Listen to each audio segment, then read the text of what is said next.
네, 이전에 그 TV 프로그램 중에 그 슬기로운 의사생활 보신 적 있으신가요? 슬기로운 깜빵생활 뭐 이런 프로그램이 있었던 것이 기억이 납니다. 네, 그래서 예전에 수련회 프로그램 그러니까 포스터 만들 때 슬기로운 신앙생활, 슬기로운 교회생활, 뭐 슬기로운 믿음생활 뭐 이런 주제를 가지고 이렇게 프로그램을 진행했던 그런 기억이 납니다. 그런데 오늘은 슬기로운 예배생활, 우리는 어떻게 슬기롭게 예배생활을 할 수 있을까? 그것에 대해서 한번 생각해보는 시간이 되었으면 좋겠습니다. 특강 예배모범이라는 책에 이런 글이 하나 있습니다. 예수님을 믿고 싶어서 교회에 왔습니다. 첫날부터 예배라는 것을 드렸는데 아무도 그 예배가 무슨 의미인지 어떤 행위인지 알려주지 않았습니다. 다음 주에 알려주겠지라고 다음 주에 예배에 참여했습니다. 그런데 알려주지 않았습니다. 그 다음 주도 똑같았고요. 그렇게 시간이 흘러 10년이 지났습니다. 그는 어느덧 예배를 익숙하게 그리고 노련하게 드릴 줄 아는 사람이 되었습니다. 아무도 예배에 대해서 가르쳐주지 않았지만 멀쩡한 신자가 되어버리고 말았습니다. 혹시 이 이야기가 혹시 여러분들은 예배가 무엇인지 알고 이렇게 지금 드리시고 있는가 한번 생각해 보았으면 좋겠습니다. 아니 당연히 당연하게 예배 드리는 거 아니야 라고 이렇게 생각하고 우리가 예배 드리고 있을지도 모릅니다. 그런데 우리는 이 예배를 통해서 어떤 의미나 어떤 그런 무엇인가를 찾고자 하는 그런 의미가 우리에게는 좀 너무나 부족한 것 같다라는 생각이 든다는 것이죠. 사사기에는 이런 말씀이 있습니다. 그때의 이스라엘 왕이 없으므로 사람이 각기 자기의 소견에 옳은 대로 행하였더라라는 그런 말씀이 있습니다. 다른 말로 하면 우리의 예배는요, 자기 소견에 옳은 대로의 그런 예배를 드리면 안 된다, 이 말씀을 하고 있는 거예요. 우리는 하나님이 원하시고 하나님이 기뻐하시는 뜻을 따라서 하나님 앞에 예배드리는 삶이 되어져야 함을 말씀하고 있다는 것이죠. 자, 이렇게 한번 질문해 보겠습니다. 우리는 왜 예배를 알아야 할까요? 한번 스스로 한번 자답을 한번 해보시기 바랍니다. 왜 예배를 알아야 될까? 한번 자답을 한번 해보시기 바랍니다. 당연하다고 생각하지만 당연하지 않은 수도 있다는 것이 제 소견입니다. 자, 그래서 이유를 말씀드리겠습니다. 우리는 그리스도인이기 때문에 예배를 드리는 거예요. 자, 그 사도행전 11장 26절 말씀에 보니까요. 제자들이 안디옥에서 비로소 그리스도인이라 일컬음을 받았더라 라는 그런 표현이 있습니다. 안디옥 성도님들이 하나님의 복음을 들었어요. 그리고 하나님 앞에 바나바와 사울에게 하나님의 말씀을 이렇게 세세하게 가르침을 받았어요. 하나님의 말씀을 이렇게 듣고 나니까 내가 이렇게 살면 안 되겠고 내가 이렇게 살아야 되겠구나 하는 그런 결단이 일어난다는 거예요. 그리고 나서 그들의 삶이 어떻게 됐는지 모르겠는데 사실 이때 당시에 그리스도인이라는 말은요 조금 비꼬는 말이었습니다. 안 좋은 이야기였어요. 그러니까 우리가 흔히 쟁이 이런 얘기 쓸 때 좀 안 좋게 표현하고 그러잖아요. 개구쟁이 이런 식으로요. 그런 것처럼 이 그리스도인이 그때 당시의 사람들에게는 별로 좋은 이미지는 아니었다라는 겁니다.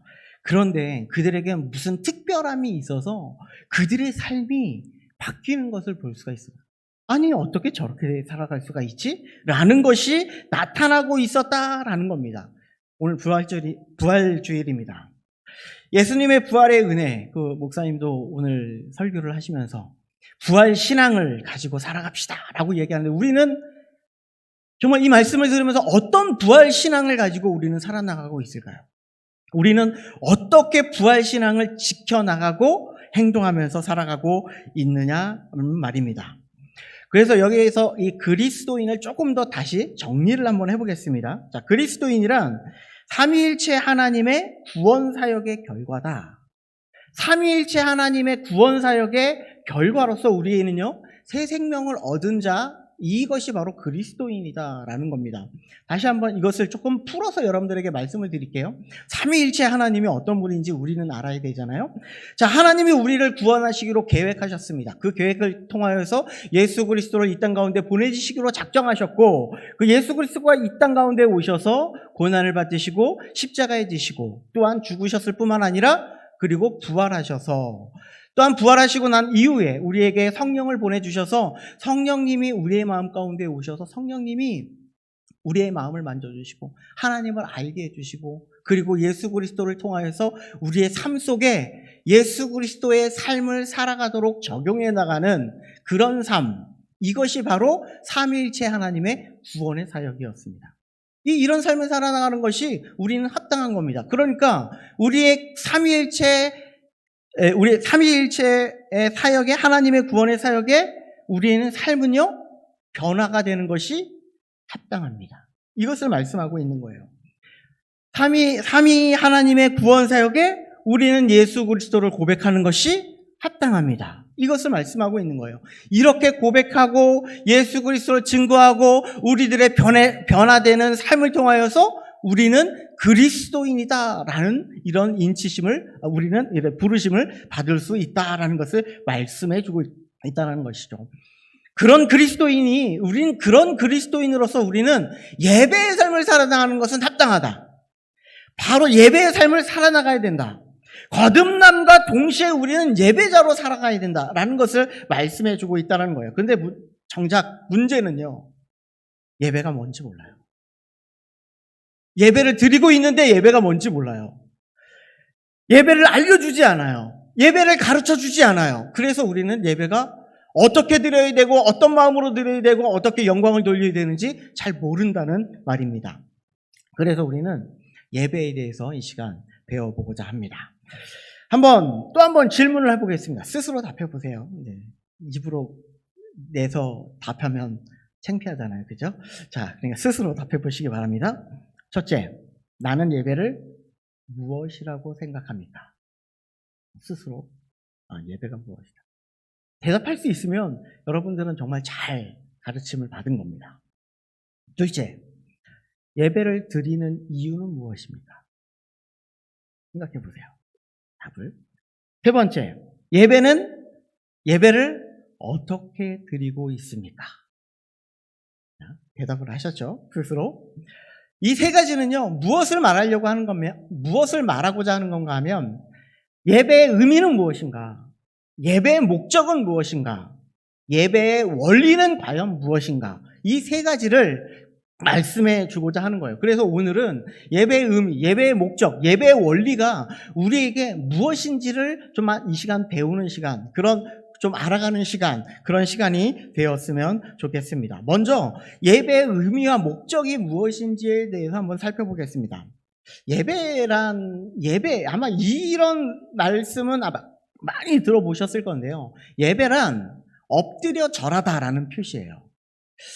그래서 예전에는 한간에는 이런 이야기도 있었어요. 우리가 제사를 드리잖아요. 제사를 드리는데 어떻게 드려요?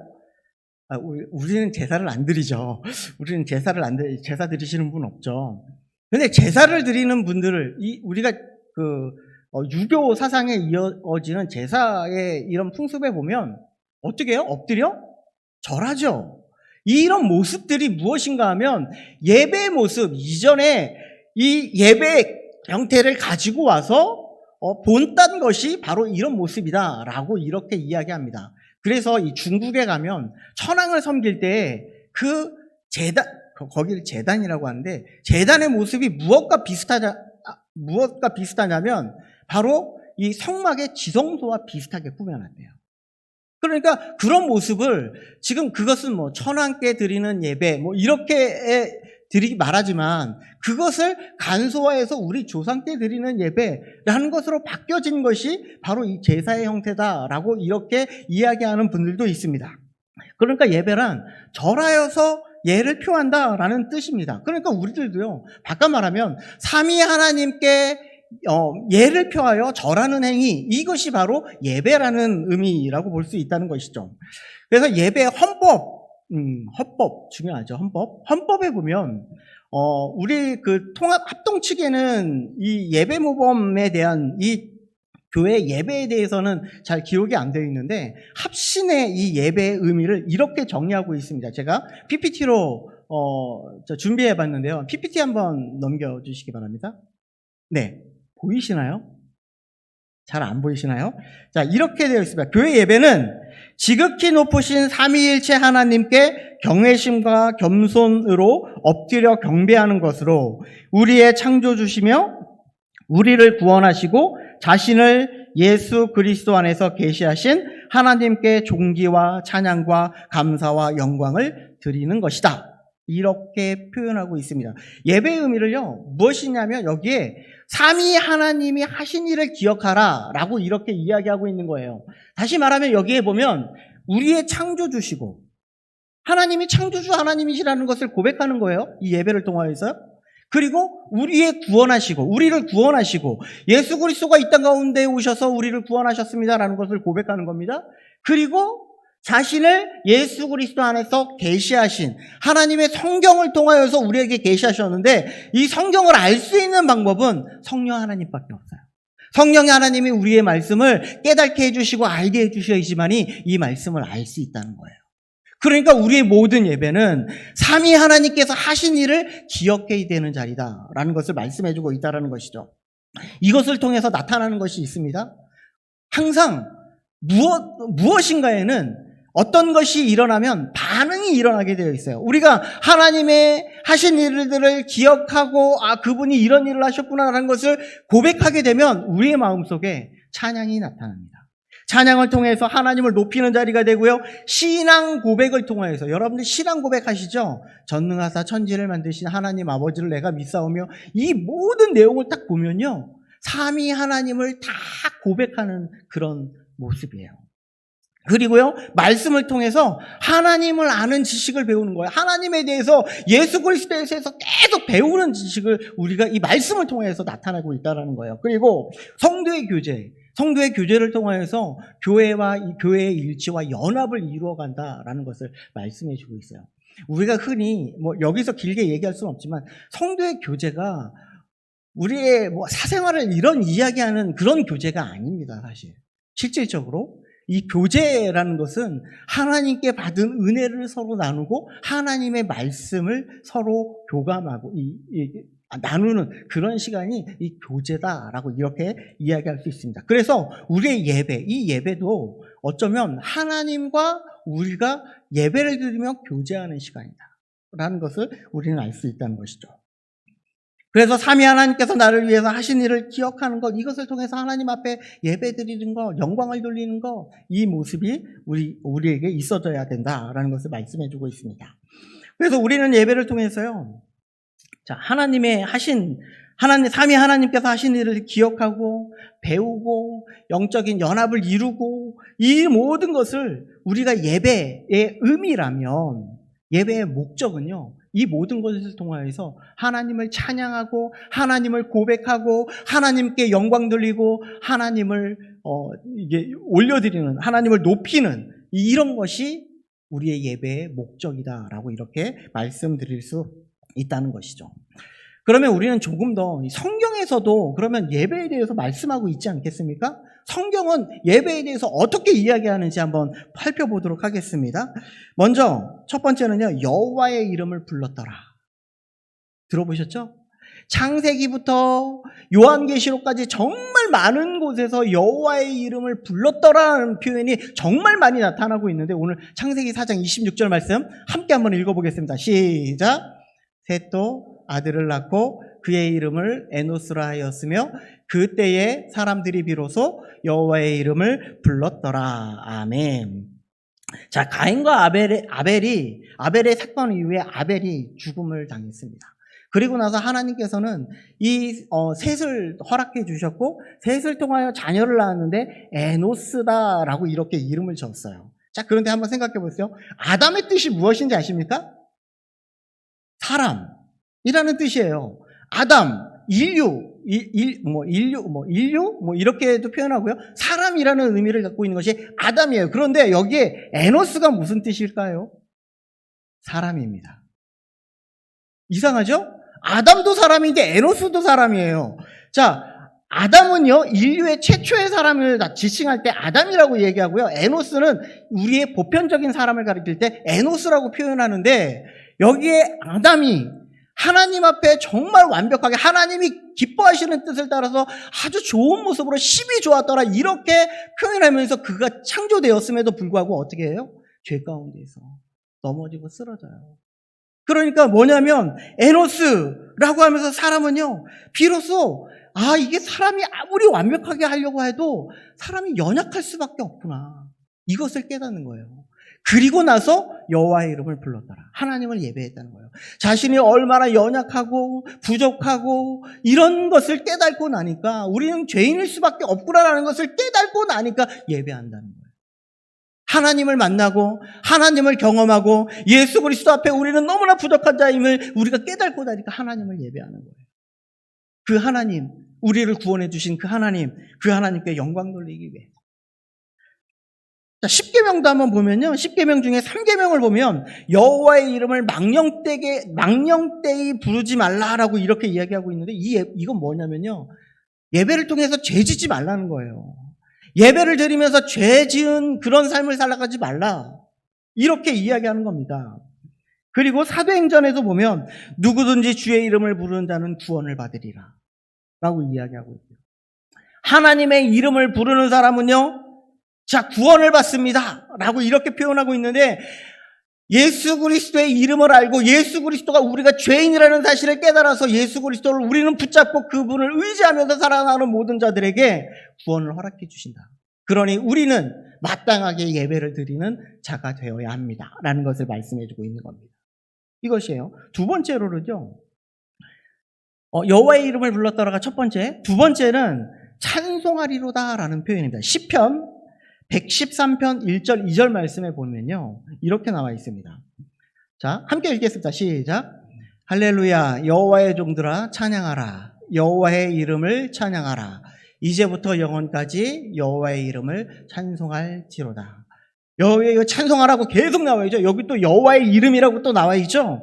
이것은 무엇인가 하면, 이것은 시편에 가장 많이 나오는 표현인데, 백성들이 마땅히 하나님께 영광을 돌리며 예배해야 하는 것은 당연한 일이다. 여호와의 종, 여호와의 백성, 하나님 앞에 예배하는 것 마땅한 일입니다 라는 것을 보여주고 있는 것이죠. 그리고 또 하나는 이 예배를 통해서 하나님께 영광을 올려드리는 우리들이 되어야 합니다라는 것을 말씀해주고 있어요. 예배를 통해서 영광을 올려드리는 거예요. 세 번째, 섬기다라는 의미가 있는데, 히브리서 9장 1절 말씀 보여주십시오. 네, 히브리서 9장 1절 이것도 같이 읽겠습니다. 시작.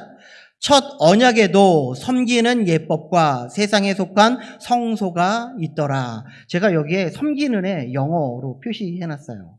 워십. 뭐냐면 예배예요.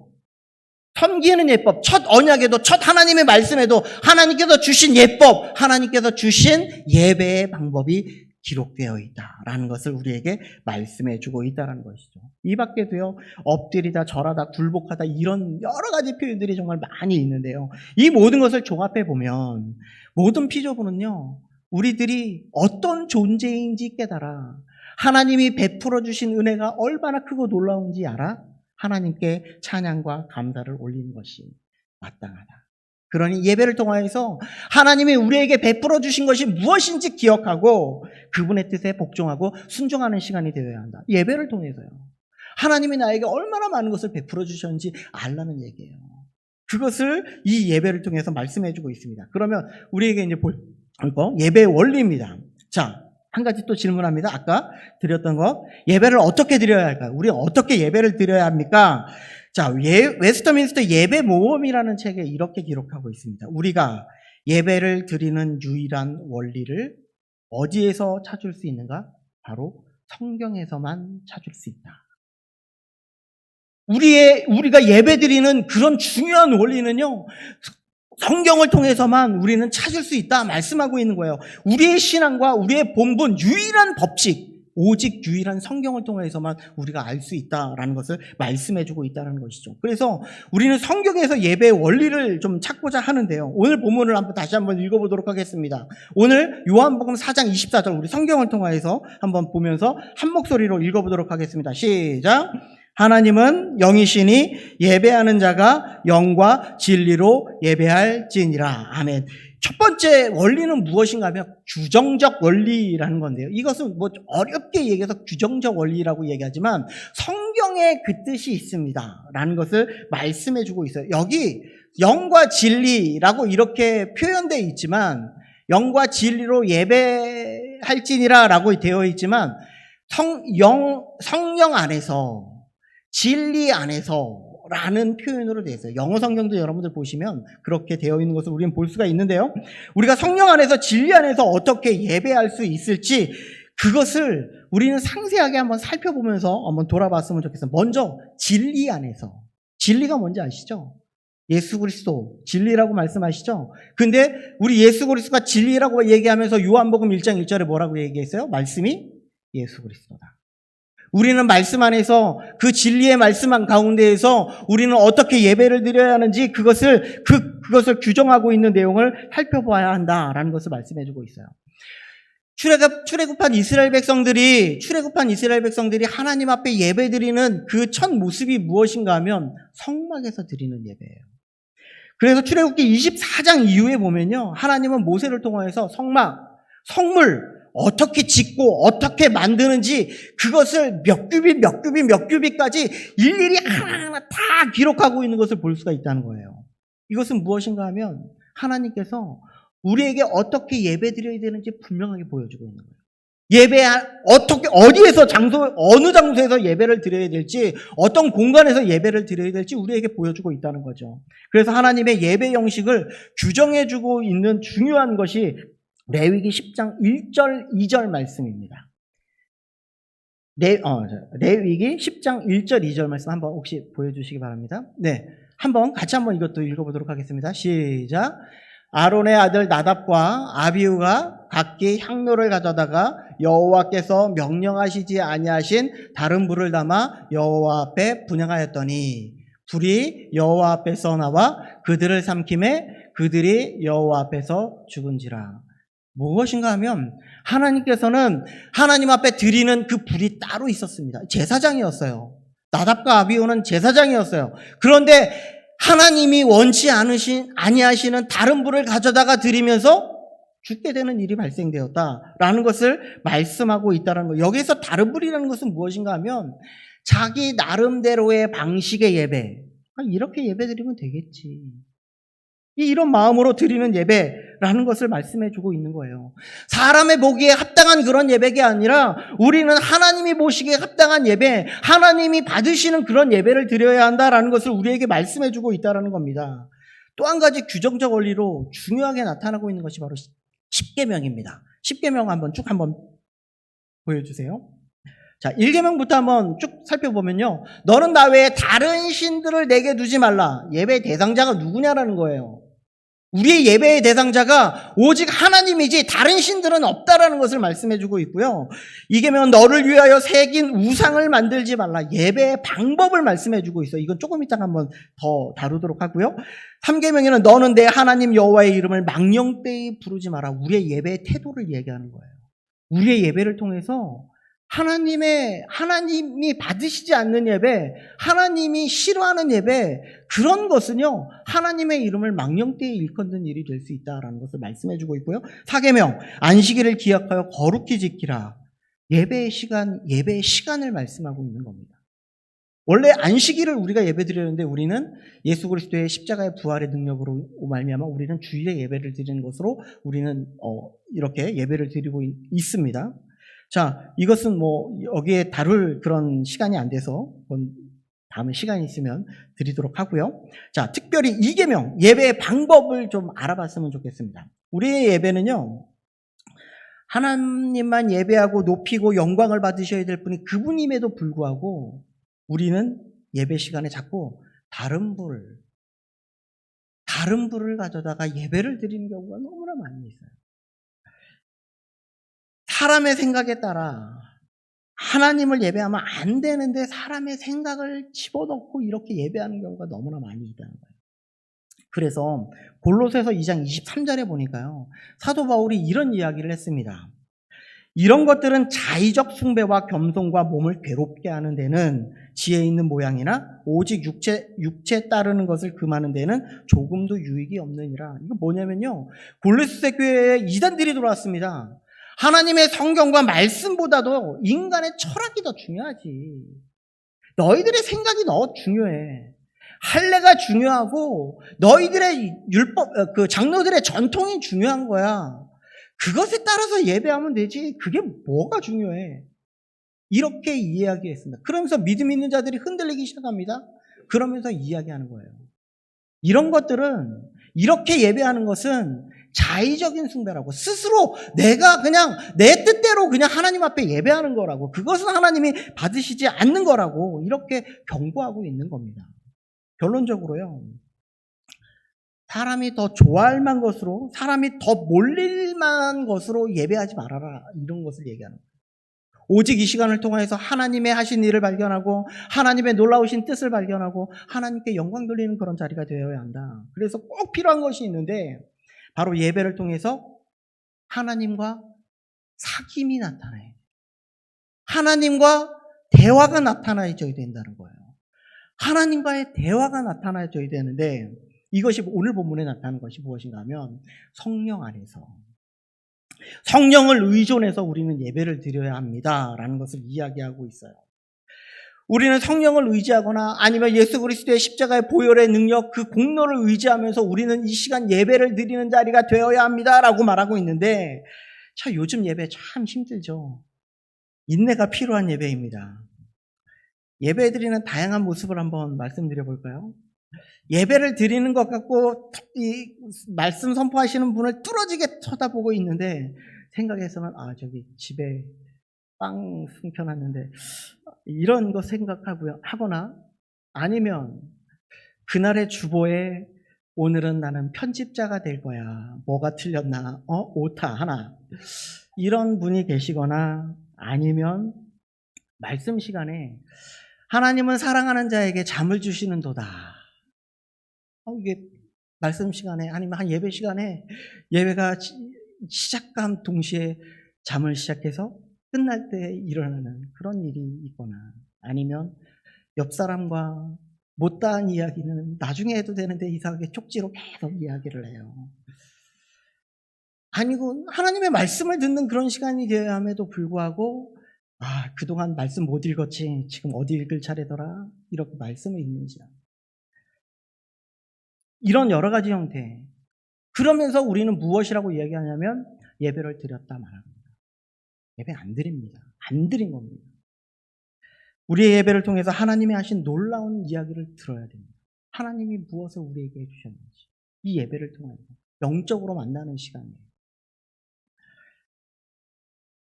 그리고 이런 예배는요, 우리를 통한 우리에게 하나님께서 원하시는 것이 영으로 드림의 의미를 우리가 좀 한번 살펴보면 좋겠는데요. 영으로 드림, 영으로의 예배, 이 의미가 무엇인가 하면, 성령을 의지하여 드리는 예배는요, 마음속에 하나님의 말씀을 갈망하는 마음을 주신다는 거예요. 일주일 동안 살아나가면서 하나님의 주실 이 말씀을 계속 기억하는 거예요. 그래서 칼빈은 일주일 전에 다음 주에 있을 말씀의 본문과 제목을 이렇게 먼저 공지를 했대요. 왜? 성도님들이 그 말씀을 묵상하면서 함께 묵상하고 일주일 동안 사모하면서 이렇게 나오라고. 그래서 성령님은 우리의 마음을 만져주셔서 그런 갈망함을 느끼게 해줍니다. 두 번째는요, 우리의 모든 예배가 성령님이 이끄시는 그런 예배가 되어야 하는데, 예배를 통해서 하나님의 일하심을 기대해야 된다는 거예요. 그래서 이 기대라는 것은 언약적 사귐이 나타난다라는 건데, 여기 우리의 예배는요, 자, 한번 예배 주보 한번 쫙 한번 살펴보십시오. 자, 우리의 지금 이 모든 예배는요, 기본적으로 어떤 예배를 이야기하고 있냐면, 11시에 드리는 공예배를 이야기하고 있는 거예요. 공예배를 한번 여러분들이 보시면 돼요. 여기 묵도, 기원 이렇게 되어 있잖아요. 이것은요, 무엇을 말하고 있냐면 하나님의 부르심을 나타내 주고 있는 겁니다. 예배로의 초청을 이야기하고 있는 거고요.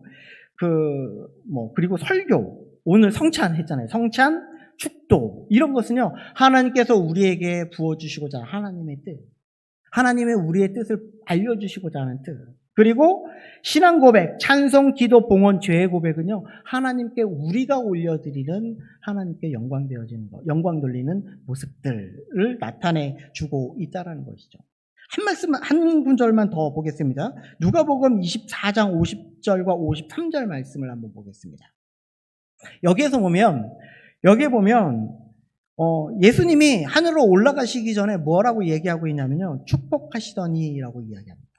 그리고 53절에 보면 늘 성전에서 하나님을 찬송하리로다 라고 이야기합니다. 여기서 축복하다 하고 찬송하다라는 뜻이요, 같은 단어예요. 하나님께서 우리에게 복을 내려주시고, 우리들도 하나님 앞에 복을 돌려드리는 거예요.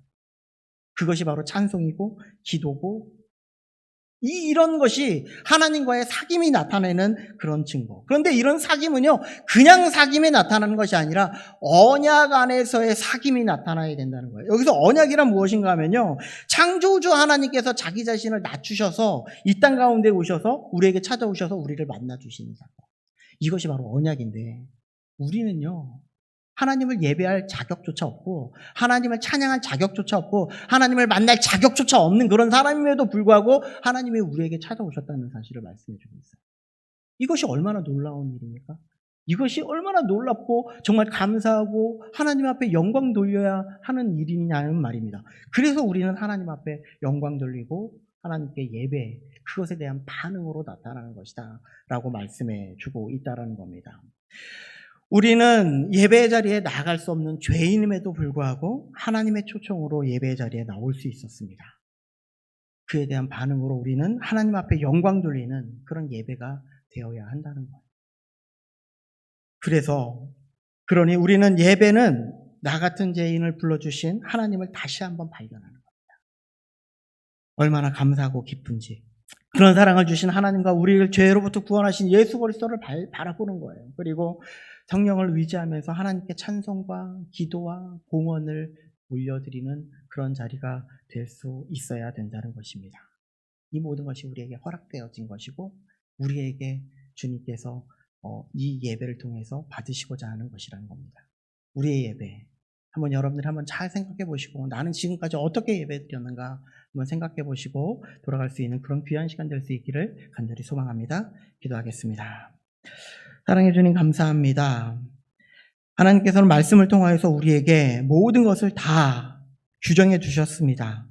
성경을 통하여서 우리가 예배를 드리게 하여 주시고, 또한 하나님께서 베풀어 주신 은혜, 하나님이 찾아오시는 자리가 예배이고, 찾아오신 하나님이 하신 일들을 우리들이 기억하고 생각하고 그에 대한 반응으로 하나님께 영광을 돌리는 자리가 바로 이 예배임을 우리들이 기억하게 해주시고, 온전히 우리는 이 예배를 통하여서 구경꾼이 아니라, 관람자가 아니라 예배의 진정한 참여자, 언약적 예배를 드릴 수 있는 그런 참여자가 되어 오직 주님께 영광 돌리는 은혜의 시간 될 수 있도록 인도하여 주옵소서. 예수님의 이름으로 기도드립니다.